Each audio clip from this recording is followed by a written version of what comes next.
وما أموالكم ولا أولادكم بالتي تقربكم عندنا زلفى إلا من آمن وعمل صالحا فأولئك لهم جزاء الضعف بما عملوا وهم في الغرفات آمنون والذين يسعون في آياتنا معاجزين أولئك في العذاب محضرون قل إن ربي يبسط الرزق لمن يشاء من عباده ويقدر له وما أنفقتم من شيء فهو يخلفه وهو خير الرازقين ويوم يحشرهم جميعا ثم يقول للملائكة هؤلاء إياكم كانوا يعبدون قالوا سبحانك أنت ولينا من دونهم بل كانوا يعبدون الجن أكثرهم بهم مؤمنون فاليوم لا يملك بعضكم لبعض نفعا ولا ضرا ونقول للذين ظلموا ذوقوا عذاب النار التي كنتم بها تكذبون وإذا تتلى عليهم آياتنا بينات قالوا ما هذا إلا رجل يريد أن يصدكم عما كان يعبد آباؤكم وقالوا ما هذا إلا إفك مفترى وقال الذين كفروا للحق لما جاءهم إن هذا إلا سحر مبين وما آتيناهم من كتب يدرسونها وما أرسلنا إليهم قبلك من نذير وكذب الذين من قبلهم وما بلغوا معشار ما آتيناهم فكذبوا رسلي فكيف كان نكير وما أموالكم ولا أولادكم بالتي تقربكم عندنا زلفى إلا من آمن وعمل صالحا فأولئك لهم جزاء الضعف بما عملوا وهم في غرفات آمنون وما اور نہیں اموالکم تمہارے مال ولا اور نہ اولادکم تمہاری اولاد باللتی وہ جو کہ تقربکم تمہیں نزدیک کر دے عندنا ہمارے نزدیک زلفا درجہ اللہ مگر من جو آمن ایمان لائے و عمل صالحا اور اس نے اچھے عمل کیے فاولئک یہی لوگ لہم ان کے لیے جزاء ضعف دگنی بما عملوا اس کے بدلے جو انہوں نے کیا وہم اور وہ فی الغرفات بالاخانوں میں آمنون امن سے ہوں گے اور تمہارے مال اور تمہاری اولاد وہ نہیں کہ نزدیک کر دیں ہمارے پاس تمہارا درجہ پر جو کوئی یقین لایا ہو بھلا کام کیا سو ان کے لیے ہے بدلہ دونا کیے کام کا اور وہ جھروکوں میں بیٹھے ہیں دل جمی سے یعنی مال و اولاد کی کثرت سے نہ قرب الہی کی علامت ہے جیسے کہ اوپر کی آیت میں گزرا ہے اور نہ قرب حاصل کرنے کا سبب ہے بلکہ اس کے برعکس کافر کے حق میں زیادت بات کا سبب بن جاتا ہے ہاں مومن اگر مال و دولت و شائستہ بنائے ایسا مال و اولاد ایک درجے میں قرب الہی کا سبب بنتا ہے بہرحال وہاں مال اولاد کی پوچھ نہیں محض ایمان و عمل صالح کی پرستش ہے یعنی کام پر جتنے اجر کا استحقاق ہے اس سے زائد بدلہ ملے گا کم از کم 10 گنا اور زیادہ سے زیادہ ہو تو 700 گنا بلکہ اللہ چاہے تو اس سے بھی زیادہ جس کی کوئی حد نہیں واللہ یضاعف لمن یشاء واللہ واسع علیم سورۃ نمبر 2 سورۃ البقرہ آیت نمبر 261 یہاں ضعف سے مطلقاً زیادت مراد ہے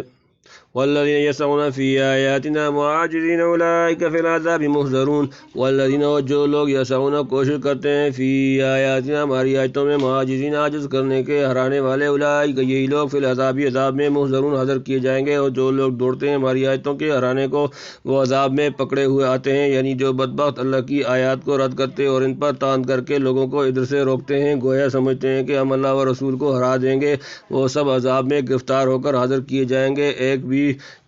چھوٹ کر نہ بھاگ سکے گا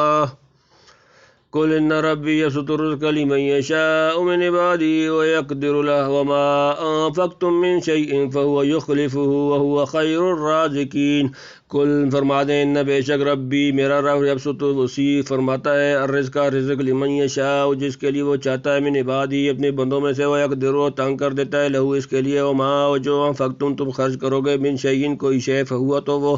یخلفہ اس کا عوض دے گا وہ اور وہ خیر و بہترین الرازقین رزق دینے والا تو کہ میرا رب ہے جو کشادہ کر دیتا ہے روزی جس کو چاہے اپنے بندوں میں اور ناپ کر دیتا ہے اور جو خرچ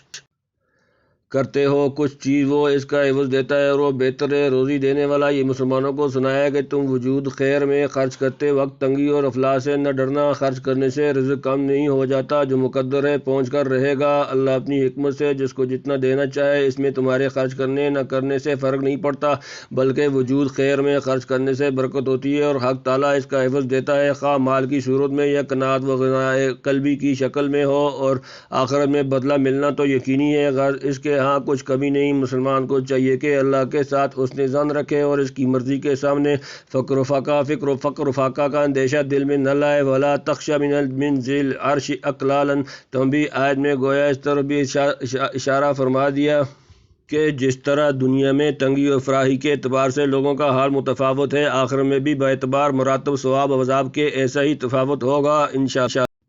وَيَوْمَ يَحْشُرُهُمْ جَمِيعًا ثُمَّ يَقُولُ لِلْمَلَائِكَةِ أَهَٰؤُلَاءِ إِيَّاكُمْ كَانُوا يَعْبُدُونَ وَيَوْمَ جس دن یحشرهم وہ جمع کرے گا ان کو جمیعاً سب، ثم یقول پھر فرمائے گا للملائکۃ فرشتوں کو أَهَٰؤُلَاءِ کیا یہ لوگ إِيَّاكُمْ تمہارے ہی كانوا يعبدون پرستش کرتے تھے، اور جس دن جمع کرے گا ان سب کو پھر کہے گا فرشتوں کو کیا یہ لوگ تم کو پوجا کرتے تھے۔ بہت مشرکین فرشتوں کو خدا کی بیٹیاں کہتے تھے، بہت ان کی ہیاکل بنا کر پرستش کرتے تھے، بلکہ بعض نے لکھا ہے کہ اصنام پرستی کی ابتدا ملائکہ پرستی ہی سے ہوئی، اور عمر بن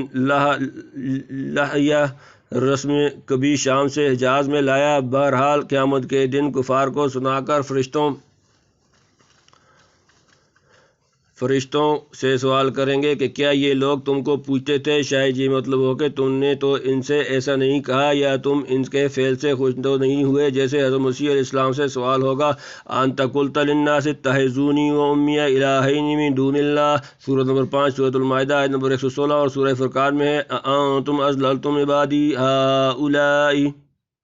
سورۃ نمبر 25 سورہ فرقان آیت نمبر 17۔ قالوا سبحانك انت ولينا من دونهم بل كانوا يعبدون الجن اکثرهم بهم مؤمنون۔ قالوا وہ کہیں گے سبحانك تو پاک ہے، انت تو ولینا ہمارا کارساز من دونهم ان کے سوائے نہ کہ وہ بلکہ كانوا يعبدون وہ پرستش کرتے تھے الجن جن جمع اکثرهم ان میں سے اکثر بهم ان پر مؤمنون اعتقاد رکھتے تھے۔ وہ کہیں گے پاک ذات ہے تیری، ہم تیری طرف میں ہیں نہ ان کے کی طرف میں نہیں، پر پوچھتے تھے جنہوں کو یہ اکثر انہی پر اعتقاد رکھتے تھے، یعنی آپ کی ذات اس سے پاک ہے کہ کوئی کسی درجے میں اس کا شریک ہو۔ والعیاذ باللہ، ہم کیوں ان کو ایسی بات کہنے لگے تھے یا ایسی واہیات حرکت سے خوش ہوتے؟ ہماری رضا تو آپ کی رضا کے تابع ہے، ہم کو ان مجرموں سے کیا واسطہ، ہم تو آپ کے فرمانبردار غلام ہیں۔ پھر یہ بدبخت تو حقیقت میں ہماری پرستش بھی نہیں کرتے تھے، نام ہمارا لے کر شیطانوں کی پرستش تھی، فی الحقیقت ان کی عقیدت مندی انہی کے ساتھ ہے۔ شیاطین ان کو جس طرح ہانکتے ہیں ادھر ہی مڑ جاتے ہیں، خواہ فرشتوں کا نام لے کر یا کسی نبی اور ولی کا، بلکہ بعض تو اعلانیہ شیطان ہی کو پوجتے ہیں، جیسا کہ پہلے کسی جگہ غالباً سورۃ الانعام میں ہم مفصل لکھ چکے ہیں۔ فَالْيَوْمَ لَا يَمْلِكُ بَعْضُكُمْ لِبَعْضٍ نَفْعًا وَلَا ضَرًّا وَنَقُولُ لِلَّذِينَ ظَلَمُوا ذُوقُوا عَذَابَ النَّارِ الَّتِي كُنتُمْ بِهَا تُكَذِّبُونَ۔ فَالْيَوْمَ سو آج لا یملک اختیار نہیں رکھتا بعضکم تم میں سے بعض ایک لبعض بعض دوسرے کے لیے نفعا نفع کا، ولا ضرًا اور نہ نقصان کا، ونقول اور ہم کہیں گے للذین ان لوگوں کو ظلموا جنہوں نے ظلم کیا، ذوقوا تم چکھو عذاب الناری آگ جہنم کا عذاب، التی وہ جس کنتم تم تھے بہا اس کو تکذبون تم جھٹلاتے تھے۔ سو آج تم مالک نہیں ایک دوسرے کے بھلے کے نہ برے کے، اور کہیں گے ہم ان گناہ گاروں کو چکھو تکلیف اس آگ کی جس کو تم جھوٹ بتلاتے تھے۔ یعنی آج عابد اور معبود دونوں کا عجز واضح ہو گیا کہ کوئی کسی کو ذرہ بھر نفع نقصان نہیں پہنچا سکتا۔ جن معبود دین کی کا بڑا سہارا سمجھتے تھے، انہوں نے اس طرح وقت پر بیزاری ظاہر کر دی وَإِذَا تُتْلَى عَلَيْهِمْ آيَاتُنَا بَيِّنَاتٍ قَالُوا مَا هَذَا إِلَّا رَجُلٌ يُرِيدُ أَن يَصُدَّكُمْ عَمَّا كَانَ يَعْبُدُ آبَاؤُكُمْ وَقَالُوا مَا هَذَا إِلَّا إِفْكٌ مُفْتَرًى وَقَالَ الَّذِينَ كَفَرُوا لِلْحَقِّ لَمَّا جَاءَهُمْ إِنْ هَذَا إِلَّا سِحْرٌ مُبِينٌ وَإِذَا ہو جب تتلا پڑھی جاتی ہیں علیہم ان پر آیاتنا ہماری آیات بینات واضح قالوا وہ کہتے ہیں ما هذا نہیں ہے یہ الا مگر صرف رجل ایک آدمی یرید وہ چاہتا ہے ان یصدکم کہ روکے تمہیں عما اس سے جس کا نایابد پرستش کرتے تھے آباؤکم تمہارے باپ دادا پیو دادا وقالو اور وہ کہتے ہیں ما ہذا نہیں ہے یہ الا مگر افک مفترا جھوٹ گڑا ہوا وقالا اور کہا الذین کفروا جن لوگوں نے کفر کیا کافر للحق کی حق کے بارے میں لما جاءہم جب وہ آیا ان کے پاس ان ھذا یہ نہیں الا مگر سحر مبین جادو کھلا اور جب پڑھی جائیں ان کے پاس ہماری آیتیں کھلی کھلی کہیں اور کچھ نہیں مگر یہ ایک مرد ہے چاہتا ہے کہ روک دے تم کو ان سے جن کو پوچھتے رہے ہو تمہارے باپ دادا اور کہیں اور کچھ نہیں یہ جھوٹ ہے بازا ہوا اور کہتے ہیں منکر حق بات کو جب پہنچے ان تک اور کچھ نہیں یہ ایک جادو ہے سری یہ رسول کریم صلی اللہ علیہ وآلہ وسلم کی نسبت آپس میں کہتے تھے کہ یہ شخص نبی رسول کچھ نہیں بس اتنی غرض ہے کہ ہمارے باپ دادوں کا طریقہ چھڑا کر جس کو ہم قدیم سے حق جانتے چلے آئے ہیں اپنے ڈھب پہ لے آئے اور خود حاکم و مطبوع بن کر بیٹھ جائے گویا صرف حکومت و ریاست مطلوب ہے الیاذ باللہ یعنی قرآن کیا ہے الیاذ باللہ چند جھوٹی باتیں جو خدا کی طرف منسوب کر دی گئی ہیں یعنی یہ نبوت کا دعویٰ جس کے ساتھ چند معجزات و خوارق کی نمائش کی گئی ہے یا مذہب اسلام جس نے آخر میاں کو بیوی سے اور باپ کو بیٹے سے جدا کر دیا ہے یا قرآن جس کی تاثیر لوگوں کے دلوں پر غیر معمولی ہوتی ہے صریح جادو کے سوا اور کچھ نہیں الیاذ باللہ وما آتیناہم من کتب یدرسونہ وما ارسلنا الیہم قبلک من نذیر وما اور نہ آتیناہم ہم نے انہیں من کتب کتابیں یدرسونہا کہ انہیں پڑھیں وما اور نہ ارسلنا بھیجا ہم نے الیہم ان کی طرف قبلک آپ سے پہلے من نذیر کوئی ڈرانے والا ہم نے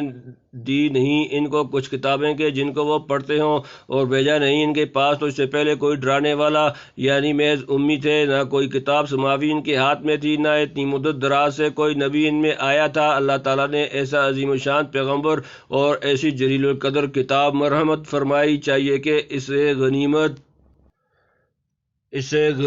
جانیں اور انعام الہی کی قدر کریں خصوصاً جب کہ پہلے سے خود کہا بھی کرتے تھے کہ اگر ہم میں کوئی پیغمبر آیا یا کوئی کتاب ہم پر اتاری جاتی تو اوروں سے بڑھ کر ہم فرمانبردار ہوتے اب وہ چیز آئی تو لگے انکار و استکبار کرنے یا یہ مطلب ہے کہ ہم نے ان کے پاس کوئی کتاب یا ہادی ایسا نہیں بھیجا جو آپ کی تعلیم کے خلاف تعلیم دیتا ہو پھر کس دلیل نقلی یا عقلی کی بنا پر یہ لوگ آپ کی مخالفت کرتے ہیں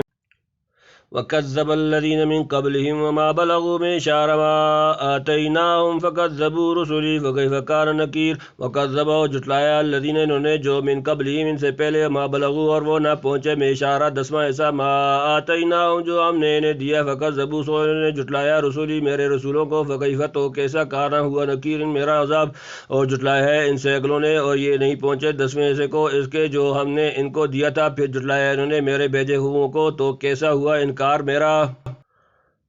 یعنی جیسی لمبی عمریں جسمانی قوتیں مال و دولت اور عیش و ترفہ ان کو دیا گیا تمہیں اس کا عشر عشیر بھی نہیں ملا جب انہوں نے پیغمبروں کی تکذیب مخالفت کی دیکھ لو کیا انجام ہوا سب ساز و سامان دھرا رہ گیا ایک منٹ بھی عذاب الہی کو روک نہ سکا پھر تم اتنا کاہے پر اتراتے ہو اسے برتے پر یہ تتا پانی